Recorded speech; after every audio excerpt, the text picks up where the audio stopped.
നമുക്ക് ഒരുമിച്ച് ഇന്ന് പകൽക്കാലം ദൈവത്തിൻ്റെ വചനം പഠിക്കാം. ശ്രീ ജേക്കബ് ജോൺ അവറുകളെ ഇന്നത്തെ എപ്പിസോഡിലേക്ക് ഞാൻ ഹാർദമായിട്ട് സ്വാഗതം ചെയ്യുന്നു. എല്ലാ പ്രിയപ്പെട്ടവർക്കും ഒരിക്കൽ കൂടെ യേശുക്രിസ്തുവിന്റെ നാമത്തിലുള്ള സ്നേഹവന്ദനത്തെ അറിയിക്കുന്നു. ഇന്നത്തെ ചോദ്യങ്ങളിലേക്ക് നമുക്ക് കടക്കാം. എന്താണ് ഇന്നത്തെ ചോദ്യങ്ങൾ? ഇന്നത്തെ ചോദ്യം, 10 കൽപ്പനയുടെ പ്രാധാന്യത്തെപ്പറ്റി പലർക്കും അറിയാം. പ്രസംഗത്തിലും പുസ്തകങ്ങളിലും ഒക്കെയും 10 കൽപ്പനയുടെ പ്രാധാന്യത്തെപ്പറ്റി പലരും പറയുന്നുണ്ടെങ്കിലും പൂർണ്ണമായിട്ടും അതിനെ പുറംതിരിഞ്ഞാണ് ക്രൈസ്തവ ലോകം നിലനിൽക്കുന്നത്. അപ്പം അവരെ സംബന്ധിച്ചുള്ളൊരു ബൈബിളിൻ്റെ ഒരു വീക്ഷണം എന്താണെന്ന് അറിഞ്ഞാൽ വളരെ നന്നായിരുന്നു. വളരെ നല്ലൊരു ചോദ്യമാണ് ചോദിച്ചത്. ഇന്ന് ആത്മീയ ലോകത്തിൽ മനുഷ്യൻ ദൈവത്തിൻ്റെ കൽപ്പനകളെക്കുറിച്ച് ബോധമുണ്ടായിട്ടും പലപ്പോഴും ദൈവകൽപ്പനകൾക്ക് പുറംതിരിഞ്ഞ് നിൽക്കുകയും ദൈവകൽപ്പനകളെ അവഗണിച്ചുകൊണ്ടുള്ള ഒരു പോക്കുമാണ് നമുക്ക് ആത്മീയ കോളത്തിൽ കാണുവാൻ സാധിക്കുന്നത്. അപ്പോൾ അതിനെക്കുറിച്ച് ദൈവത്തിൻ്റെ വചനം അവർക്കുള്ള ന്യായവിധിയെക്കുറിച്ച് വളരെ വ്യക്തമായിട്ട് പറയുന്നുണ്ട്. നമ്മുടെ എബ്രായ ലേഖനം അതിൻ്റെ 10-ാം അധ്യായം 26-27 വാക്യങ്ങൾ വായിക്കുമ്പോൾ അവിടെ ഇപ്രകാരം രേഖപ്പെടുത്തിയിരിക്കുന്നു. എബ്രായർ 10-26-27 വാക്യങ്ങൾ. സത്യത്തിൻ്റെ പരിജ്ഞാനം ലഭിച്ച ശേഷം നാം മനഃപൂർവ്വം പാപം ചെയ്താൽ പാപങ്ങൾക്ക് വേണ്ടി ഇനി ഒരു യാഗവും ശേഷിക്കാതെ ന്യായവിധിക്കായി ഭയങ്കരമായൊരു പ്രതീക്ഷയും എതിരാളികളെ ദഹിപ്പിക്കാനുള്ള ക്രോധാഗ്നിമേ ഉള്ളൂ. അപ്പോൾ അവിടെ എന്താണ് വളരെ വ്യക്തമായിട്ട് ദൈവത്തിൻ്റെ വചനം പറയുന്നുണ്ട്. സത്യത്തിൻ്റെ പരിജ്ഞാനം ലഭിച്ച ശേഷം നാം മനഃപൂർവ്വം പാപം ചെയ്താൽ എന്ന് പറഞ്ഞാൽ ദൈവത്തിൻ്റെ കൽപ്പന ലംഘിക്കുന്നത് തെറ്റാണെന്ന് മനസ്സിലാക്കിക്കൊണ്ട് എൻ്റെ സാഹചര്യം അതാണ്, എൻ്റെ ജീവിത ചുറ്റുപാട് അങ്ങനെയാണെന്നൊക്കെ പറഞ്ഞുകൊണ്ട് പലരും ഇന്ന് ദൈവകൽപ്പന ലംഘിക്കുന്നവരുണ്ട്. അതുകൊണ്ട് ആ സത്യത്തിൻ്റെ പരിജ്ഞാനം ലഭിച്ചിട്ടും നാം മനഃപൂർവ്വം പാപം ചെയ്താൽ വചനം പറയുന്നത് ഇനി പാപങ്ങൾക്ക് വേണ്ടി ഒരു യാഗവും ശേഷിക്കാതെ ന്യായവിധിക്കായി ഭയങ്കരമായൊരു പ്രതീക്ഷയും എതിരാളികളെ ദഹിപ്പിക്കുന്ന ക്രോധാഗ്നിയുമേ ഉള്ളൂ എന്ന് പറഞ്ഞാൽ ന്യായവിധി ഉറപ്പാണെന്ന് ദൈവത്തിൻ്റെ വചനം വ്യക്തമായിട്ട് നമ്മെ പഠിപ്പിക്കുന്നു. 10 കൽപ്പന എല്ലാവരും അംഗീകരിക്കുന്ന ഒരു കാര്യം തന്നെയാണ്. ന്യായവിധി നടക്കുന്നതും 10 കൽപ്പനയാണെന്ന് പലരും അംഗീകരിക്കുന്നുമുണ്ട്. എന്നാൽ 10 കൽപ്പനയ്ക്ക് അവർ 9 കൽപ്പനയെ കണക്കാക്കിയിട്ടുള്ളൂ എന്നുള്ളതാണ് ഇന്ന് ക്രൈസ്തവ ലോകം നമ്മളെ കൊണ്ട് അവരുടെ സാക്ഷീകരണം മൂലം നമുക്ക് മനസ്സിലാക്കണം. കാരണം 10 കൽപ്പനയിലെ 4-ാം കൽപ്പനയായ വിശുദ്ധ ശബദിനെ ക്രൈസ്തവ ലോകം മുഴുവൻ തള്ളിക്കളഞ്ഞിരിക്കുകയാണ്. കർത്താവ് അതിനെ മാറ്റി, കർത്താവിൻ്റെ ഉയർപ്പിൻ്റെ ദിവസമാണത്. ഇങ്ങനെയൊക്കെയുള്ള കാര്യങ്ങൾ, ഈ വരട്ട് വാദങ്ങൾ പറഞ്ഞുകൊണ്ട് അത്രയും സുപ്രധാനമായ നമ്മുടെ നിത്യയുടെ ഭാഗമായ 10 കൽപ്പനയുടെ ഏറ്റവും പ്രധാനപ്പെട്ട ശബദ് എന്ന കൽപ്പനയെ അവർ വളരെ നിഷ്കരണം ഉപേക്ഷിച്ചുകൊണ്ട് ക്രൈസ്തവ ലോകം മുമ്പോട്ട് പോവുകയാണ്. ഇതിനെപ്പറ്റി വേദപുസ്തകം എന്താണ് പറയുന്നതെന്ന് പറഞ്ഞാൽ കൊള്ളാം. വളരെ കാര്യമാത്ര പ്രസക്തമായൊരു ചോദ്യമാണ് ചോദിച്ചത്. കാരണം 9 കൽപ്പനകളും അനുസരിക്കുവാൻ മനുഷ്യൻ മടി കാണിക്കുന്നില്ല. പക്ഷേ ഈ 4-ാമത്തെ കൽപ്പനയായ വിശുദ്ധ ശബദിനെ മനുഷ്യൻ അവഗണിച്ചുകൊണ്ട് ഇന്ന് മുന്നോട്ട് പോകുന്നൊരു കാഴ്ചയാണ് കാണുവാനായിട്ട് സാധിക്കുന്നത്. ഈ കൽപ്പനയ്ക്ക് എന്തെങ്കിലും മാറ്റം വരുത്തിയിട്ടുണ്ടോ എന്നാണ് പ്രിയാച്ചായൻ ചോദിച്ചിരിക്കുന്നത്. നാം വിശുദ്ധ വേദപുസ്തകത്തിലേക്ക് നോക്കുമ്പോൾ മത്തായി എഴുതിയ സുവിശേഷം 5-ാം അധ്യായം അതിൻ്റെ 18-ാമത്തെ വാക്യത്തിൽ ഇപ്രകാരം രേഖപ്പെടുത്തിയിരിക്കുന്നു. കർത്താവ് തന്നെ പറഞ്ഞ വാക്യമാണ്. മത്തായി 5:18. സത്യമായിട്ട് ഞാൻ നിങ്ങളോട് പറയുന്നു, ആകാശവും ഭൂമിയും ഒഴിഞ്ഞു പോകും വരെ എൻ്റെ സകലവും നിവർത്തിയാകുവോളം എൻ്റെ ന്യായപ്രമാണത്തിൽ നിന്നൊരു പുള്ളിയെങ്കിലും ഒരു നാളും ഒഴിഞ്ഞു പോകുകയില്ല. അടുത്ത വാക്ക് ഞാൻ പറയുന്നത്, ആകയാൽ ഈ കൽപ്പനകളിൽ ഒന്നഴിക്കുകയും മനുഷ്യരെ അങ്ങനെ പഠിപ്പിക്കുകയും ചെയ്യുന്നവൻ സ്വർഗരാജ്യത്തിൽ ഏറ്റവും ചെറിയവനെന്ന് വിളിക്കപ്പെടും. അവയെ ആചരിക്കുകയും പഠിപ്പിക്കുകയും ചെയ്യുന്നവനോ സ്വർഗരാജ്യത്തിൽ വലിയവനെന്ന് വിളിക്കപ്പെടും. അപ്പോൾ ദൈവകൽപ്പനകളെ മാറ്റി മനുഷ്യരെ അങ്ങനെ പഠിപ്പിക്കാനല്ല, പിന്നെയോ ദൈവകൽപ്പനകളെ ഉള്ളതുപോലെ തന്നെ അനുസരിക്കാനാണ് ദൈവത്തിൻ്റെ വചനം പഠിപ്പിക്കുന്നത്. ശബദ് അത് ദൈവം നമുക്ക് തന്ന വിശുദ്ധ ദിവസമാണ്. അതിന് യാതൊരു മാറ്റവും കർത്താവ് വരുത്തിയിട്ടില്ല. ഏതെങ്കിലും ഒരു ദിവസം ദൈവത്തെ ആരാധിക്കാൻ പോരെ എന്നാണ് പലരും ചോദിക്കുന്നത്. ഇത് ശനി വേണമെന്നുണ്ടോ, ഞായർ വേണമെന്നുണ്ടോ, അല്ലെ ഏതെങ്കിലും ഒരു ദിവസം പോരെ, ശനിയായാലെന്താ ഞായറായാലെന്താ എന്ന് ചോദിക്കുന്ന പലരും ചോദിക്കുന്നുണ്ട്. ശരിയാണ്. പലരും എന്നോട് ചോദിക്കുന്ന ചോദ്യമാണ്, ഇപ്പം ദിവസങ്ങൾ തമ്മിൽ എന്താണ് വ്യത്യാസം? എല്ലാ ദിവസങ്ങളും കർത്താവ് സൃഷ്ടിച്ചതല്ലേ, ഏതെങ്കിലും ഒരു ദിവസം ദൈവത്തെ ആരാധിച്ചാൽ പോരെ? അപ്പോൾ അതിനുള്ള ഉത്തരം വിശുദ്ധ വേദപുസ്തകം എന്ത് നൽകുന്നു നമുക്ക് നോക്കാം. റോമാലേഖനം അതിൻ്റെ 6-ാം അധ്യായം 16-ാമത്തെ വാക്യം നമ്മൾ വായിക്കുമ്പോൾ അപ്പോസ്തലനായ പൗലോസ് റോമർക്കെഴുതിയ ലേഖനം അതിൻ്റെ 6-ാമത്തെ അധ്യായം 16-ാമത്തെ വാക്യത്തിൽ നാം ഇങ്ങനെ വായിക്കുന്നത്. റോമർ 6:16. നിങ്ങൾ ദാസന്മാരായി അനുസരിപ്പാൻ നിങ്ങളെ തന്നെ സമർപ്പിക്കുകയും നിങ്ങൾ അനുസരിച്ച് പോരുകയും ചെയ്യുന്നവന് ദാസന്മാർ ആകുന്നു എന്ന് അറിയുന്നില്ലയോ? ഒന്നുകിൽ മരണത്തിനായി പാപത്തിൻ്റെ ദാസന്മാർ, അല്ലെങ്കിൽ നീതിക്കായി അനുസരണത്തിൻ്റെ ദാസന്മാർ തന്നെ. അപ്പോൾ ഈ വാക്യം വളരെ വ്യക്തമാണ്. കാരണം ഇങ്ങനെ പറയും, നിങ്ങൾ ദാസന്മാരായി അനുസരിപ്പാൻ നിങ്ങളെ തന്നെ സമർപ്പിക്കുകയും നിങ്ങൾ അനുസരിച്ച് പോരുകയും ചെയ്യുന്നവന് ദാസന്മാരാകുന്നു എന്ന് അറിയുന്നില്ലയോ? നാം ദൈവത്തിൻ്റെ കൽപ്പന അനുസരിക്കുമ്പോൾ നമ്മൾ ദൈവത്തിൻ്റെ ദാസന്മാർ. ഇനി മനുഷ്യനുണ്ടാക്കിയ കൽപ്പനയെ നമ്മൾ അനുസരിക്കുമ്പോൾ നമ്മൾ മാനുഷിക ദാസന്മാരാണ്, അല്ലെങ്കിൽ ദൈവത്തിനെതിരായിട്ടുള്ള ശക്തിയുടെ ദാസന്മാരായിട്ട് മാറുകയാണ്. അതുകൊണ്ടാണ് അടുത്ത വാക്യത്തിൽ പറയുന്നത്, ഒന്നുകിൽ മരണത്തിനായി പാപത്തിൻ്റെ ദാസന്മാർ, അല്ലെങ്കിൽ നീതിക്കായി അനുസരണത്തിൻ്റെ ദാസന്മാർ. അപ്പോൾ നമുക്ക് ദൈവത്തെയും മാമോനെയും ഒരുപോലെ സേവിപ്പാൻ കഴിയത്തില്ല. ഒന്നുകിൽ നാം ദൈവത്തിൻ്റെ കൽപ്പന അനുസരിക്കുന്നുവെങ്കിൽ നമ്മൾ ദൈവത്തിൻ്റെ ദാസന്മാരെന്നും, അതല്ല നമ്മൾ മാനുഷിക കൽപ്പനയെ അനുസരിക്കുമ്പോൾ നമ്മൾ മനുഷ്യർക്കും അല്ലെങ്കിൽ ആ ദൈവിക കൽപ്പനയെ ദുർബലമാക്കിയ ശക്തിക്ക് നമ്മൾ ദാസന്മാരായി മാറുകയാണെന്ന് നമുക്ക് കാണുവാനായിട്ട് സാധിക്കുന്നു. മനുഷ്യന് അധികാരവും ഇല്ലല്ലോ ഇത് മാറ്റാനായിട്ട്. ഒരിക്കലും മനുഷ്യന് അപ്രകാരം മാറ്റുവാനുള്ള അധികാരം ഇല്ല. അപ്പോൾ ചിലർ ചോദിക്കുന്നു, പലർക്കും വലിയ ദുരൂഹത നിലനിൽക്കുകയാണ്. ചോദിക്കുന്നത്, ഏഴാം ദിന ശബത്താണ്, ശനിയാഴ്ച, അതായത് ഏഴാം ദിവസമാണോ, ഏഴാം ദിന ശബത്താണോ അനുസരിക്കേണ്ടത്, ഒന്നാം ദിന ഞായറാണോ ശബത അനുസരിക്കേണ്ടതെന്ന് പലരും ചോദിക്കുന്നുണ്ട്. അതിനെപ്പറ്റി ഈ വേദപുസ്തകം എന്ന് പറയുന്നത് പറഞ്ഞാൽ കൊള്ളാം. ഈ നല്ലൊരു ചോദ്യമാണ് ചോദിച്ചത്. നമ്മൾ ആഴ്ചവട്ടത്തിൻ്റെ ഒന്നാം ദിവസമായ ഞായറാഴ്ചയാണോ ആരാധിപ്പാൻ ദൈവം തന്നിരിക്കുന്നത്, അതോ ആഴ്ചവട്ടത്തിൻ്റെ ഏഴാം ദിവസമായ ശനിയാഴ്ചയാണോ? ഇതാണല്ലോ ചോദ്യം. വിശുദ്ധ വേദപുസ്തകം നാം പഠിക്കുമ്പോൾ അപ്പോസ്തല പ്രവൃത്തികൾ അതിൻ്റെ 5-ാം അധ്യായം 29-ാം വാക്യത്തിൽ വിശുദ്ധ വേദപുസ്തകം വളരെ വ്യക്തമായൊരു ഉത്തരം നൽകുന്നുണ്ട്. അതായത് മനുഷ്യരെക്കാൾ ദൈവത്തെ അനുസരിക്കേണ്ടതാകുന്നു. ഉത്തരം മനസ്സിലായോ?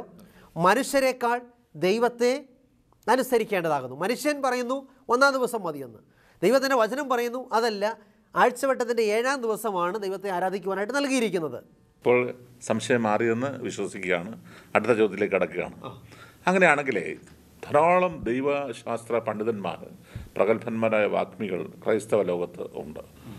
അവരൊക്കെയും ഈ ദൈവത്തിൻ്റെ വചനം പഠിക്കുകയും വായിക്കുകയും ഒക്കെ ചെയ്യുന്നവരാണ്. അപ്പോൾ അവരിത് മനസ്സിലാക്കുന്നില്ലയോ? അവരുടെ ന്യായവിധി എന്തായിരിക്കാം? അവർക്കുള്ള പ്രതിഫലം എന്തായിരിക്കാം? നല്ല ചോദ്യമാണ്. അപ്പോൾ ഇപ്രകാരം ദൈവത്തിൻ്റെ വചനം പറയുന്നെങ്കിലും ലോകത്തിൽ പല പണ്ഡിതന്മാരും ശ്രേഷ്ഠന്മാരായ ഉപദേഷ്ടാക്കന്മാരും പ്രവാചകന്മാരെന്ന് അഭിമാനിക്കുന്നവരും ലോകത്തിലെ വലിയ മത നേതാക്കന്മാരും ഒക്കെ പലപ്പോഴും അവർ ഈ ശബദമെന്ന് പറയുന്ന ദൈവകൽപ്പനയ്ക്ക് പുറംതിരിഞ്ഞാണ് നിൽക്കുന്നത്.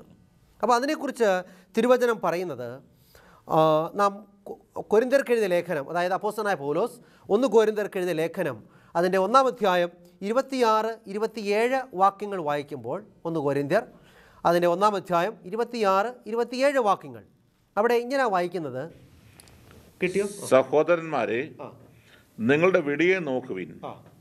ലോകാഭിപ്രായ പ്രകാരം ജ്ഞാനികൾ ഏറെയില്ല, ബലവാന്മാർ ഏറെയില്ല, കുലീനന്മാരും ഏറെയില്ല. ജ്ഞാനികളെ ലജ്ജിപ്പിപ്പാൻ ദൈവം ലോകത്തിൽ ഭോഷത്വമായത് തിരഞ്ഞെടുത്തു, ബലമുള്ളതിനെ ലജ്ജിപ്പിപ്പാൻ ദൈവം ലോകത്തിൽ ബലഹീനമായത് തിരഞ്ഞെടുത്തു. അപ്പോൾ ഇവിടെ നാം വായിക്കുന്നത്, സഹോദരന്മാരെ നിങ്ങളുടെ വിളിയെ നോക്കുവിൻ, ലോകാഭിപ്രായ പ്രകാരം ജ്ഞാനികൾ ഏറെയില്ല, ബലവാന്മാരും ഏറെയില്ല, കുലീനന്മാരും ഏറെയില്ല, ജ്ഞാനികളെ ലജ്ജിപ്പിപ്പാൻ ദൈവം ലോകത്തിൽ ഭോഷത്വമായത് തിരഞ്ഞെടുത്തു. അപ്പോൾ കർത്താവായ യേശുക്രിസ്തുവിൻ്റെ കാലം തൊട്ടേ നമ്മളൊന്ന് പരിശോധിച്ചാൽ അന്ന് ലോകത്തിൽ മതപണ്ഡിതന്മാരും ശ്രേഷ്ഠന്മാരായ ഉപദേഷ്ടാക്കന്മാരൊക്കെ ഉണ്ടായിട്ടും അവരൊക്കെ കർത്താവായ യേശുക്രിസ്തുവിനോട് ചേർന്ന് നിൽക്കാതെ അവർ ലോകപ്രകാരം പോയപ്പോൾ യേശുക്രിസ്തുവിനെ പിൻപറ്റിയത് കേവലം നിസ്സാരന്മാരായിട്ട് സമൂഹം ഗണിച്ചിരുന്ന മീൻപിടുത്തക്കാരായിട്ടുള്ള കുറേ ആളുകൾ മാത്രമായിരുന്നു. ഒരു ന്യൂനപക്ഷം മാത്രമേ ഉണ്ടായിരുന്നുള്ളൂ. അല്ല, അപ്പോസ്തലനായ പൗലോസിന്റെ കാലത്തും ഇതുപോലുള്ള വിശ്വാസ വൈപരീത്യങ്ങൾ ഉണ്ടായിരുന്നു. അതുകൊണ്ടാണല്ലോ പൗലോസ് അപ്പോസ്തലൻ ഈ ഒരു പ്രസ്താവന നടത്തുന്നത്. തീർച്ചയായിട്ടും.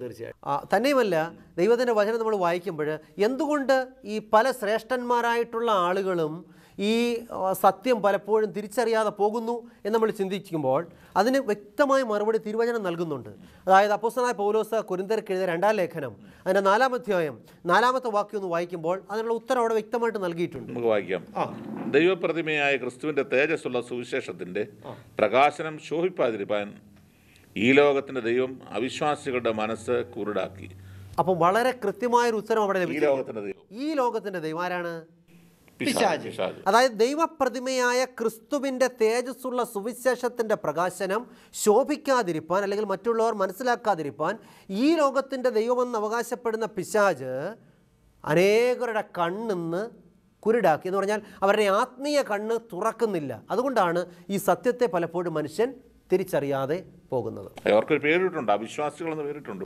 അവരെ അവിശ്വാസികളെന്ന്, വചനം അനുസരിക്കാത്തവരെ അവിശ്വാസികളെന്നാണ് വിളിക്കുന്നത്. ഈ അവിശ്വാസികളുടെ കണ്ണ് പിശാചെന്ന് കുരുടാക്കി വെച്ചിരിക്കുന്നു. അത് വേറെ സത്യങ്ങളുണ്ട്. ദൈവത്തിൻ്റെ വചനത്തെ അനുസരിക്കാത്തവർക്കും ദൈവത്തെ ശരിക്കും തള്ളിക്കളയാണ്. തീർച്ചയായിട്ടും നാം ദൈവത്തിൻ്റെ വചനം അനുസരിക്കുന്നില്ല എന്നുണ്ടെങ്കിൽ നാം ദൈവത്തെ തള്ളിക്കളയുന്നവരുടെ കൂട്ടത്തിൽ തുല്യം തന്നെയാണ്. ചിലരുടെ സംശയം, അവർ കർത്താവായ യേശു ക്രിസ്തുവിനെ രക്ഷിതാവായിട്ട് സ്വീകരിക്കുകയും കർത്താവിനെ അറിഞ്ഞ് സ്നേഹിക്കുകയും കർത്താവിനെ ഭയപ്പെട്ട് ജീവിക്കുകയും ചെയ്യുന്നവരൊക്കെയാണ്. എന്നാൽ അവർ ശബദം അനുസരിക്കുന്നില്ല. ആ ഒരൊറ്റ കാരണത്താൽ അവർക്ക് ന്യായവിധി നേരിടേണ്ടി വരുമോ? നല്ല ചോദ്യമാണ്. കാരണം വിശുദ്ധിയോടെ ജീവിക്കുന്ന അനേകരെ ലോകത്തിൽ നമുക്ക് കാണുവാനായിട്ട് സാധിക്കും. പക്ഷേ അവർ വിശുദ്ധ ശബദം അനുസരിക്കുന്നില്ല. അപ്പോൾ അതിൻ്റെ പേരിൽ അവർ ന്യായം വിധിക്കപ്പെടുമോ എന്നുള്ളതാണ് ചോദ്യം. നമുക്കൊരു വാക്യം തിരുവചനത്തിൽ നിന്ന് വായിക്കാം. 1 യോഹന്നാൻ്റെ ലേഖനം 2-ാം അധ്യായം അതിൻ്റെ 4-ാമത്തെ വാക്യം. 1 യോഹന്നാൻ്റെ ലേഖനം 2-ാം അധ്യായം 4-ാമത്തെ വാക്യം. 1 യോഹന്നാൻ 2:4. അവനെ അറിഞ്ഞിരിക്കുന്നു എന്ന് പറയുകയും അവൻ്റെ കൽപ്പനകളെ പ്രമാണിക്കാതിരിക്കുകയും ചെയ്യുന്നവൻ കള്ളനാകുന്നു, സത്യം അവനില്ല. വളരെ ഉത്തരം വളരെ ക്ലിയർ ആണെന്ന് ഞാൻ ചിന്തിക്കുന്നു. അവനെ അറിഞ്ഞിരിക്കുന്നു എന്ന് പറയുകയും അവൻ്റെ കൽപ്പനകളെ പ്രമാണിക്കാതിരിക്കുകയും ചെയ്യുന്നവൻ ആരാകുന്നു എന്ന് പറഞ്ഞേ? കള്ളനാകുന്നു. വചനം വളരെ ഫ്രാങ്കായിട്ടാണ്, വളരെ തുറന്നാ പറയുന്നത്. അങ്ങനെയുള്ളവൻ കള്ളനാകുന്നു, സത്യം അവനിലില്ല. ഒരു സംശയം വേണ്ട. ഇല്ല. കാരണം എന്താണെന്ന് വെച്ചാൽ കർത്താവ് യേശു ക്രിസ്തുവിനെ രക്ഷിതാവായിട്ട് സ്വീകരിക്കുന്ന ഒരുവനിൽ ദൈവത്തിൻ്റെ പരിശുദ്ധാത്മാവ് പ്രവർത്തിക്കുകയും ദൈവത്തിൻ്റെ പരിശുദ്ധാത്മാവ് സകല സത്യത്തിലേക്കും വഴി നടത്തുകയും ചെയ്യുമെന്നുള്ളത് ദൈവത്തിൻ്റെ തിരുവചനമാണ്. തീർച്ചയായിട്ടും. അപ്പോൾ ഒരിക്കലും ശബദിനെയും ദൈവത്തിൻ്റെ കൽപ്പനകളെ ഒരിക്കലും പരിശുദ്ധാത്മാവ് അനുസരിക്കേണ്ടെന്ന് പറയുകയില്ല. അപ്പോൾ യേശുവിനെ രക്ഷിതാവായിട്ട് സ്വീകരിച്ചു പറഞ്ഞത് ശരിക്കും അതൊരു കള്ളമാണെന്നാണ് മനസ്സിലാക്കുന്നത് ദൈവത്തിൻ്റെ വചനം പറയുന്നത്. ഇവിടെ നാം പറയുന്നത് അവനെ അറിഞ്ഞിരിക്കുന്നു എന്ന് പറയുകയും അവൻ്റെ കൽപ്പനകളെ പ്രമാണിക്കാതിരിക്കുകയും ചെയ്യുന്നവൻ കള്ളനാകുന്നു, സത്യം അവനിൽ ഇല്ല. ഈ സത്യം എന്ന് പറഞ്ഞാൽ എന്താണ്? വഴിയും സത്യവും. യേശു ക്രിസ്തു പറയും, ഞാൻ തന്നെ വഴിയും സത്യവും. അപ്പോൾ യേശുവാകുന്ന സത്യം അവനിലില്ല എന്ന ദൈവത്തിൻ്റെ വചനം പറയുന്നത്. അപ്പം ആ ചോദ്യത്തിന് ഉത്തരം വളരെ ക്ലിയർ ആയി എന്ന് ഞാൻ ചിന്തിക്കുന്നു. ഈ 7-ാം ദിവസമായ ശബദിന് വേണ്ടി ഇത്രമാത്രം കടുംപിടുത്തം പിടിക്കേണ്ട ആവശ്യമുണ്ടോ എന്ന് പലരും ചോദിക്കുന്നു. ഈ പങ്ക്തികളിൽ ചോദിച്ചിട്ടുണ്ട്. പാസ്റ്റർക്ക് എന്താ ഉത്തരം? ചിലർ ചോദിക്കുന്നത് ഏതെങ്കിലും ഒരു ദിവസം ആരാധിച്ചാൽ പോരെ, 7-ാം ദിവസത്തിന് വേണ്ടി ഇത്ര കടുംപിടുത്തം പിടിക്കണമോ എന്ന് ചോദിക്കാറുണ്ട്. അപ്പോൾ അതൊക്കെ നമ്മൾ മാനുഷികമായിട്ടുള്ള ചിന്തയിലാണ് നമുക്ക് അങ്ങനെ പലപ്പോഴും ചില സംശയങ്ങൾ. എന്നോട് വിളിച്ചു ചോദിച്ചത്, നമ്മൾ ബുധനാഴ്ച പ്രാർത്ഥിച്ചാലും ചൊവ്വാഴ്ച പ്രാർത്ഥിച്ചാലും ദൈവം കേൾക്കത്തില്ലേ, അത് 7-ാം ദിവസം തന്നെ പ്രാർത്ഥിക്കുന്ന ദൈവം കേൾക്കത്തുള്ളൂ എന്നൊക്കെ ചോദിച്ചിട്ടുണ്ട്. തീർച്ചയായിട്ടും എല്ലാ ദിവസവും ദൈവം കേൾക്കും. എന്നാൽ ദൈവത്തിൻ്റെ കൽപ്പന അനുസരിക്കേണ്ടത് ആവശ്യമാണ്. കൽപ്പന അനുസരിച്ച് ആരാധിക്കേണ്ട ആവശ്യമാണ്. അപ്പോൾ നമ്മൾ ഒരു വാക്യം തിരുവചനത്തിൽ ഇങ്ങനെ പറയുന്നുണ്ട്. സദൃശവാക്യങ്ങൾ 16-ാം അധ്യായം 25-ാമത്തെ വാക്യം നമുക്കൊന്ന് വായിക്കാം. സദൃശവാക്യങ്ങൾ 16:25. ചിലപ്പോൾ ഒരു വഴി മനുഷ്യന് ചൊവ്വായി തോന്നുന്നു, അതിൻ്റെ അവസാനവും മരണവഴികൾ അത്രേ. അപ്പോൾ മനുഷ്യൻ്റെ ഹൃദയത്തിൽ പല വഴികളും ചൊവ്വായിട്ട് തോന്നും. ഇങ്ങനെ പോയാൽ പോരെ, അങ്ങനെ ആയാൽ പോരെ എന്നൊക്കെ ചിന്തിക്കും. എന്നാൽ വചനം പറയുന്നത് ചിലപ്പോൾ ഒരു വഴി മനുഷ്യന് ചൊവ്വായി തോന്നുന്നു, അതിൻ്റെ അവസാനമോ മരണവഴികൾ അത്രേ. എന്ന് പറഞ്ഞാൽ കൽപ്പന അനുസരിക്കാൻ നമുക്ക് തോന്നുന്ന വഴിയെ നാം പോയി കഴിഞ്ഞാൽ നാം ന്യായവിധിയിലേക്കും നിത്യമായ മരണത്തിലേക്കുമാണ് പോകുന്നതെന്ന് ദൈവത്തിൻ്റെ വചനം നമ്മെ പഠിപ്പിക്കുന്നു. അനേകർ എന്നോട് പലരും വിളിച്ചു ചോദിക്കുന്നുണ്ട്, ഞാൻ കർത്താവിനെ സ്നേഹിക്കുന്നുണ്ട് എന്നൊക്കെ പലരും പറയുന്നുണ്ട്. അതുപോലെ ഞാൻ കർത്താവിനെ നന്നായിട്ട് സ്നേഹിക്കുന്നുണ്ട്, അതുകൊണ്ട് ഞാൻ ഈ ശബദം അനുസരിച്ചില്ലെങ്കിലും അല്ലെങ്കിൽ ഈ 7-ാം ദിന ശബദിനെ അവഗണിച്ചാൽ എന്താണ് പ്രശ്നം എന്ന് പലരും ചോദിക്കുന്നുണ്ട്. അപ്പോൾ നമുക്ക് അതിനുള്ള ഉത്തരം വിശുദ്ധ വേദപുസ്തകത്തിൽ തന്നെ അവർക്ക് കൊടുക്കാം. കാരണം ഞാൻ കർത്താവിനെ സ്നേഹിക്കുന്ന വ്യക്തിയാണ്. ദൈവത്തിൻ്റെ 7-ാം ദിന ശബദ് അനുസരിക്കേണ്ടതുണ്ടോ എന്ന് ചിലർ ചോദിക്കുന്നുണ്ടല്ലോ. അപ്പം വിശുദ്ധ വേദപുസ്തകം എന്താ പറയുക? 1 യോഹന്നാൻ്റെ ലേഖനം 5-ാം അധ്യായം അതിൻ്റെ 3-ാമത്തെ വാക്യം. 1 യോഹന്നാൻ്റെ ലേഖനം 5-ാം അധ്യായം അതിൻ്റെ 3-ാമത്തെ വാക്യം ഇങ്ങനെ പറയുന്നു. 5:3.